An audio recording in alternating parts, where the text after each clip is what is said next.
Okey, slide yang berikutnya boleh tengok lagi ada 3 lagi maksud pengurusan dari sudut bahasa lah. Boleh tengok pada kamus Dewan, bahasa Inggeris management, bahasa Arab takbir. Okey.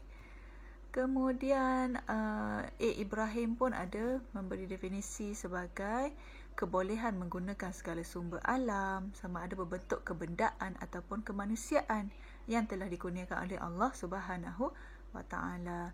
Dr. Muhammad Yusof Noor juga kata pengurusan Islam ni diterjemahkan kepada keupayaan untuk guna segala sumber alam dan manusia. Samalah dengan Ibrahim tadi.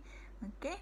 Dan teras kepada prinsip-prinsip pengurusan Islam berbanding pengurusan konvensional ada 7. Okey, ada 7 teras prinsip pengurusan Islam. Yang pertama, mencari keredaan Allah. Yang kedua, untuk kita laksanakan kebaikan, amar makruf dan nahi mungkar. Yang ketiga, menjaga kesejahteraan masyarakat. Yang keempat, membangunkan individu semaksimum mungkin. Maknanya kita nak bangunkan modal insan ni. Okay, pengurusan, teras pengurusan. Yang kelima, wujudkan jemaah yang berfungsi, kumpulan yang berfungsi dan melaksanakan mesyuarat. Setiap benda yang dalam organisasi perlu melalui proses musyawarah, okay, bermesyuarat. Okay, bukannya keputusan daripada seorang individu. Yang keenam, berlaku adil dan ihsan. Apa itu adil? Itu meletakkan sesuatu pada tempatnya lah. Tidak berlaku zalim. Okay? Ihsan, bertimbang rasa. Okay? Kemudian yang ketujuh, teras prinsip pengurusan Islam yang ketujuh, membuat keputusan selaras dengan prinsip-prinsip Islam. Maknanya keputusan yang diambil tidak boleh bercanggah dengan ajaran Islam.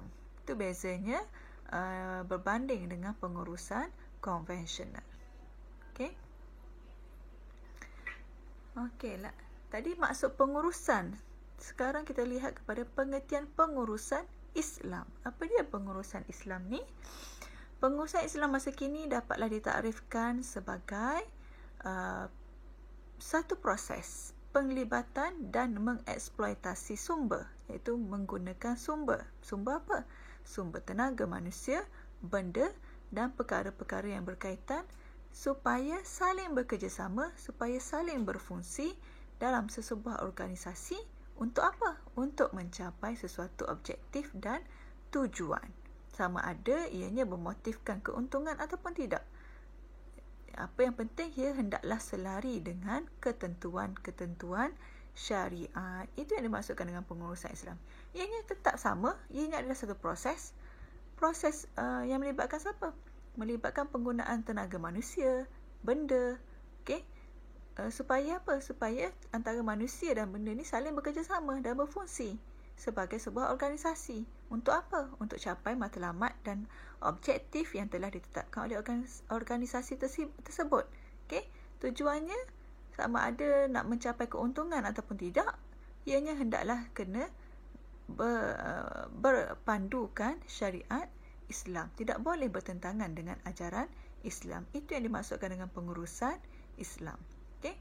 Jadi secara tidak langsung, sebagai rumusannya, pengurusan Islam ini adalah satu penggembelingan tenaga dan sumber melalui perancangan tadi, planning, organizing, directing dan controlling bagi mencapai matlamat berdasarkan dasar, prinsip serta nilai yang tidak bercanggah dengan tujuan syarak. Ianya juga dikenali sebagai pengurusan berteraskan tauhid yang merujuk kepada penyempurnaan amanah yang diterima manusia daripada Allah Subhanahu Wa Taala yang bertujuan untuk membina peradaban yang diredai oleh Allah Subhanahu Wa Taala. Okey.